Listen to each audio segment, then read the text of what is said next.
اعوذ باللہ من الشیطان الرجیم، بسم اللہ الرحمن الرحیم۔ الحمد للہ رب العالمین، والصلاة والسلام علی سید المرسلین خاتم النبیین، اما بعد۔ صحیح بخاری، باب کتاب الحج، حدیث نمبر 1546، اردو ترجمہ۔ مدینے سے چل کر ذوالحلیفہ میں صبح تک ٹھہرنا۔ یہ عبداللہ بن عمر رضی اللہ عنہ نبی کریم صلی اللہ علیہ وسلم سے نقل کرتے ہیں۔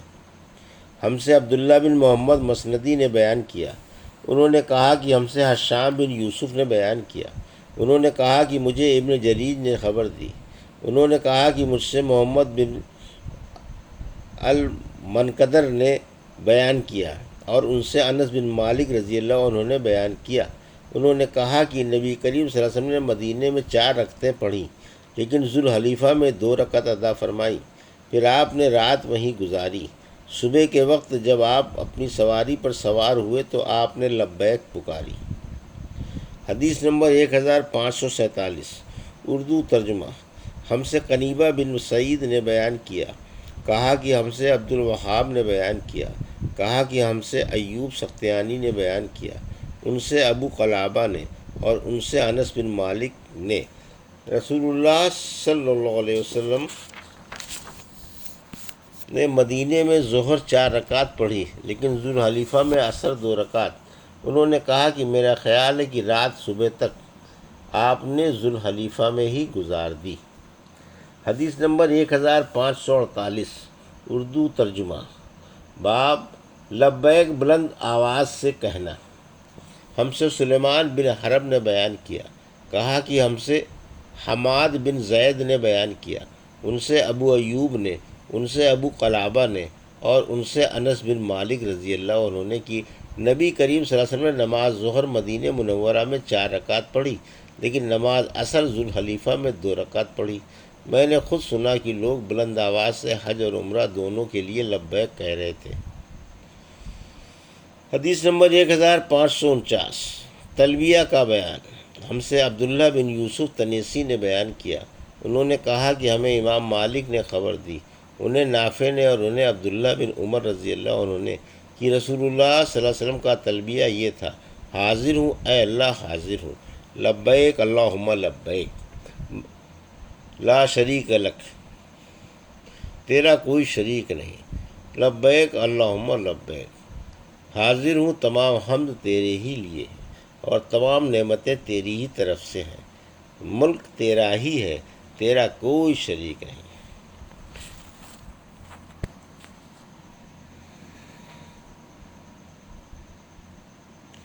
لبیک اللہم لبیک، لا شریک لک لبیک، ان الحمد والنعمت لک والملک لا شریک لک۔ حدیث نمبر 1550، اردو ترجمہ۔ ہم سے محمد بن یوسف فریابی نے بیان کیا، کہا کہ ہم سے سفیان سوری نے اعمش سے بیان کیا، ان سے عمارہ نے، ان سے ابو عطیہ نے، اور ان سے عائشہ رضی اللہ عنہا نے، کہ میں جانتی ہوں کہ کس طرح نبی کریم صلی اللہ علیہ وسلم تلبیہ کہتے تھے۔ آپ تلبیہ یوں کہتے تھے: لبیک اللہم لبیک، لبیک لا شریک لک لبیک، ان الحمد والنعمت لک والملک لا شریک لک۔ اس کی مطابقت سفیان سوری کی طرح ابو معاویہ نے اعمش سے بھی کی ہے، اور شعبہ نے کہا کہ مجھ کو سلیمان اعمش نے خبر دی کہ میں نے خشیمہ سے سنا، اور انہوں نے ابو عطیہ سے، انہوں نے حضرت عائشہ صدیقہ رضی اللہ عنہا سے سنا، پھر یہی حدیث بیان کی۔ حدیث نمبر 1551، اردو ترجمہ۔ احرام باندھتے وقت جب جانور پر سوار ہونے لگے تو لبیک سے پہلے الحمدللہ، سبحان اللہ، اللہ اکبر کہنا۔ ہم سے موسیٰ بن اسماعیل نے بیان کیا، کہا کہ ہم سے وحیب بن خالد نے بیان کیا، کہا کہ ہم سے ایوب سختیانی نے بیان کیا، ان سے ابو قلابہ نے، اور ان سے سیدنا انس نے، کہ رسول اللہ صلی اللہ علیہ وسلم نے مدینے میں ہم بھی آپ کے ساتھ تھے، ظہر کی نماز 4 رکعت پڑھی، اور ذوالحلیفہ میں عصر کی نماز 2 رکعت۔ آپ رات کو وہیں رہے، صبح ہوئی تو مقام بیدا سے سواری پر بیٹھتے ہوئے اللہ تعالیٰ کی حمد، اس کی تسبیح اور تکبیر کہی، پھر حج اور عمرے کے لیے ایک ساتھ احرام باندھا، اور لوگوں نے بھی آپ کے ساتھ دونوں کا ایک ساتھ احرام باندھا، قران کیا۔ جب ہم مکے آئے تو آپ کے حکم سے جن لوگوں نے حج تمتع کا احرام باندھا تھا ان سب نے احرام کھول دیا۔ پھر 8ویں تاریخ میں سب نے حج کا احرام باندھا۔ انہوں نے کہا کہ نبی کریم صلی اللہ علیہ وسلم نے اپنے ہاتھ سے کھڑے ہو کر بہت سے اونٹ نہر کیے۔ حضور اکرم صلی اللہ علیہ وسلم نے عید الاضحیٰ کے دن مدینے میں بھی 2 چتکبرے سینگوں والے مینڈھے ذبح کیے تھے۔ ابو عبداللہ امام بخاری نے کہا کہ بعض لوگ اس حدیث کو یوں روایت کرتے ہیں، ایوب سے، انہوں نے ایک شخص سے، انہوں نے انس سے۔ حدیث نمبر 1552 اردو ترجمہ۔ جب سواری سیدھی لے کر کھڑی ہو اس وقت لبیک پکارنا۔ ہم سے ابو عاصم نے بیان کیا، کہا کہ ہمیں ابن جریج نے خبر دی، کہا کہ مجھے صالح بن کیسان نے خبر دی، انہیں نافع نے اور ان سے ابن عمر رضی اللہ عنہ نے، کہ جب رسول اللہ صلی اللہ علیہ وسلم کو لے کر آپ کی سواری پوری طرح کھڑی ہو گئی تھی تو آپ نے اس وقت لبیک پکارا۔ حدیث نمبر 1553 اردو ترجمہ۔ قبلہ رخ ہو کر احرام باندھتے ہوئے لبیک پکارنا۔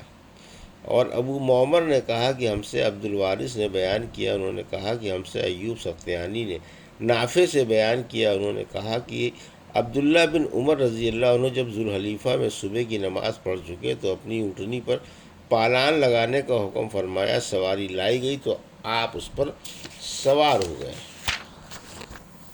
اور جب وہ آپ کو لے کر کھڑی ہوئی تو آپ کھڑے ہو کر قبلہ رو ہو گئے اور پھر لبیک کہنا شروع کیا تاکہ طاعاں کی حرم میں داخل ہو گئے۔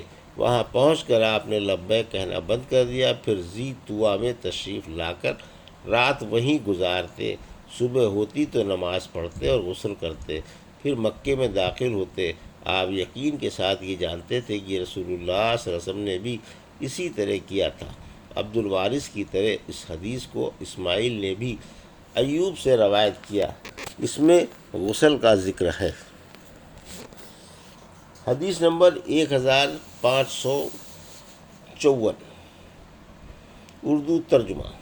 ہم سے ابو ربیع سلیمان بن داؤد نے بیان کیا، انہوں نے کہا کہ ہم سے فلیج بن سلیمان نے بیان کیا، ان سے نافع نے بیان کیا کہ حضرت عبداللہ بن عمر رضی اللہ عنہ جب مکہ جانے کا ارادہ کرتے تھے پہلے خوشبو کے بغیر تیل استعمال کرتے، اس کے بعد مسجد ذوالحلیفہ میں تشریف لاتے، یہاں صبح کی نماز پڑھتے، پھر سوار ہوتے۔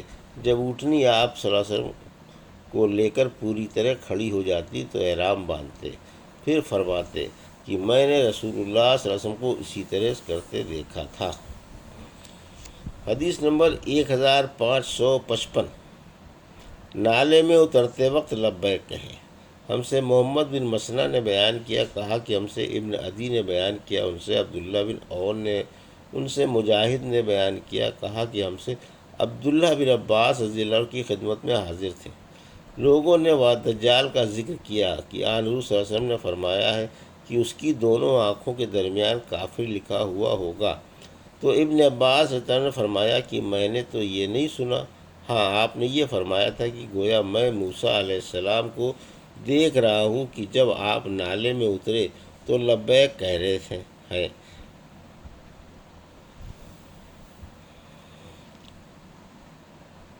حدیث نمبر 1556 حیض والی اور نفاس والی عورتیں کس طرح احرام باندھیں۔